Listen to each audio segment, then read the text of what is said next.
Hi friends, இந்த வீடியோவில் மழை டைமில் நம்ம வண்டியில் வரக்கூடிய ஒரு முக்கியமான பிரச்சனையை பற்றி தான் பார்க்க போகிறோம். வண்டி வச்சிருக்க நீங்கள் யாராவது என்ன மாதிரியே வண்டியை வெளியில் நிப்பாட்டினீங்க அப்படின்னா, அதாவது மழை பெய்யும் போதும் வண்டியில் நிப்பாட்டுறீங்க அப்படின்னா, முன்னாடியே உங்கள் டேங்க்கில் தண்ணி ஊற்றி பார்த்துக்கோங்க. நான் சொல்கிறது டேங்க்கு கிடையாது, டேங்க்குக்கு மேலே. இந்த மாதிரி நீங்கள் டேங்க்குக்கு மேலே தண்ணியை ஊற்றிட்டு பொறுமையாக டேங்கை ஓப்பன் பண்ணி பாருங்கள். டேங்கை சுற்றி தண்ணி நிற்குதா இல்லை தண்ணி போகுதா அப்படின்றது உங்களுக்கு தெரிஞ்சிடும். டேங்க் ஓப்பன் பண்ணதுக்கப்புறம் பார்த்தீங்கன்னா எல்லா வண்டியிலுமே ஒரு சின்ன ஹோல்ஸ் கொடுத்துருப்பாங்க.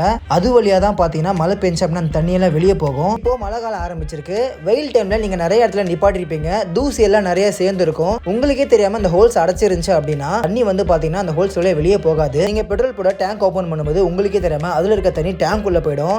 அதனால நீங்க கிட்டத்தட்ட பயங்கரமா லாஸ் ஆகிற மாதிரி ஆயிடும். ஏன்னா ஃபியூல் பம்போட ரேட்டு 15,000 ரூபாய்க்கு மேல வரும். நான் வச்சிருந்த பழைய வண்டியில பாத்தீங்கன்னா இந்த மாதிரி நடந்து நான் ஹெவியா லாஸ் ஆனேன்.